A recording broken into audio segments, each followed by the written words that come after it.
Corona के कम होते infection के मद्देनजर मरकजी सरकार ने रियासतों से स्कूल खोलने पर फैसला लेने के लिए कहा है।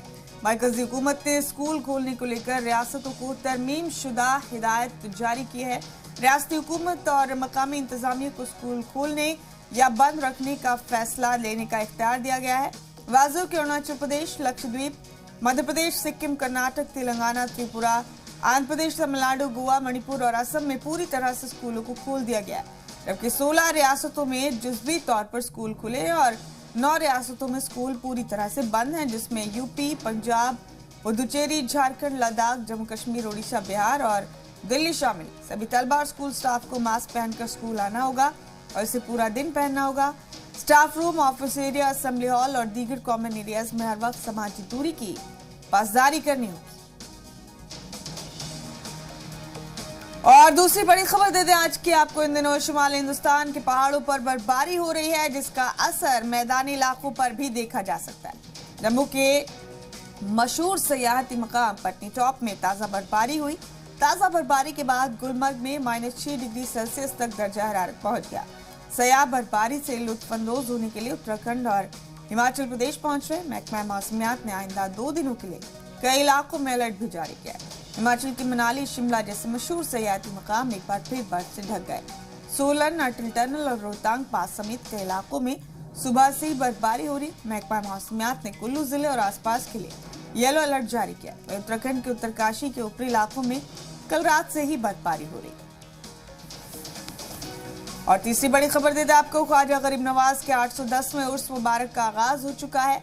वाज़ेह हो कि यकम रजब से उर्स मुबारक का आगाज होता है। उर्स में शिरकत करने के लिए हजारों की तादाद में अकीदतमंद अजमेर पहुंच गए। उर्स के मौके पर दरगाह को दुल्हन की तरह सजाया गया। वहीं अकीदतमंद अपने हस्बे हैसियत रस्म रिवायत मुकम्मल करते हुए नजर आ रहे हैं। कोई यहाँ जन्नती दरवाजे से दाखिल हो रहा है तो कोई चादर लेकर अपनी मुराद पूरी होने की दुआ मांग रहा है। इन सभी लोगों को संभालने के लिए 5000 से ज्यादा पुलिस के जवान दरगाह और आसपास के इलाकों में तैनात किए गए। आज माह रजब की 2 तारीख है। आज जुमे की खुसूसी नमाज अदा की जाए।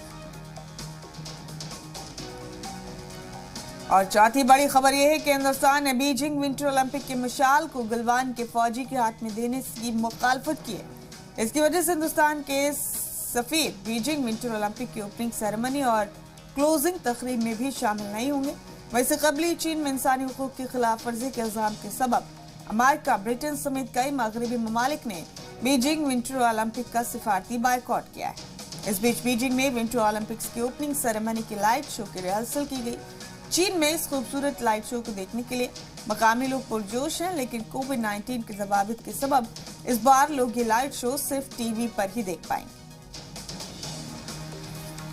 और पांचवी बड़ी खबर दे दें आपको। शुमाल मगरबी शाम में अमेरिकी फजाइया के हमले में बच्चों समेत कई शहरियों के जाँ बहक होने की इत्तला है। अरब मीडिया ने मकामी ज़राए के हवाले से हमले में कम अज कम 12 अफराद जाँ बहक होने की खबर दी है। इनमें 7 बच्चे और 3 खवातीन भी शामिल है। इत्तलात के मुताबिक अमेरिकी फौज का यह ऑपरेशन तुर्की सरहद के करीब इदलिब सूबे में हुआ। अमेरिकन हमले में दाइश चीफ अबू इब्राहिम अल हाशमी अल कुरैशी के भी मारे जाने का दावा किया है। व्हाइट हाउस की जानिब से जारी एक मुख्तसर बयान में कहा गया है कि दाइश एक दफा फिर बगैर कायद की जमात बन गई है। वाज़ो के शाम का इलाका हुकूमत मुखालिफ जंगजू ग्रुप के जेर असर है। जिस इलाके को निशाना बनाया गया वो रिहायशी इलाका है, जहाँ खाना जंगी के सबब बेघर हुए हजारों अफराद मुकीम।